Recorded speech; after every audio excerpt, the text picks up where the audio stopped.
More than 500,000 students in Gaza are out of school. But even if the war comes to an end, they won't be able to resume their education. Thousands of them have lost their lives. But for those who have survived Israel's war on Gaza, there are no schools to come back to. Most of the 800 schools have either been completely destroyed or have been turned into shelters for the hundreds of thousands of refugees who have lost their homes. But Raed Abu Taima decided to battle the tide. He turned the library of the Ta'if Male School in Rafah into a classroom. The idea started during my presence here as a curator of the library. It is known that all schools have, since the beginning of the war, turned into sheltering centers.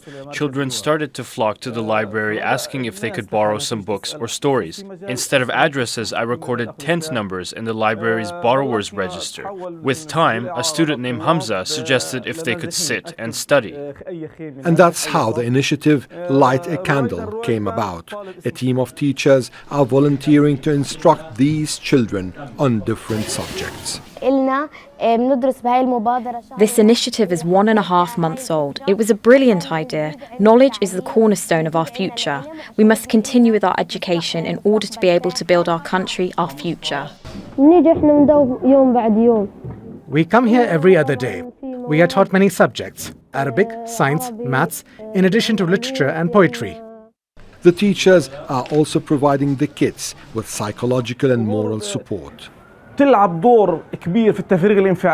This is a great positive impact on children's emotional healing. We're striking a balance between teaching and providing mental and psychological help to children. They are hit with tons of miseries. These young Palestinian students in Gaza are striving to get an education despite all odds. There is not even a pen and paper to write or a story to tell, except for the story of death, destruction, displacement, and starvation. Despite all this gloomy life, we are adamant to continue with our education, to light a candle of hope for our fellow students. While the war in Gaza continues unabated, these children are choosing hope over despair, resilience over defeat, and clinging on to any semblance of a normal life despite the death and carnage that surrounds them. Ali Hashim, Al Jazeera.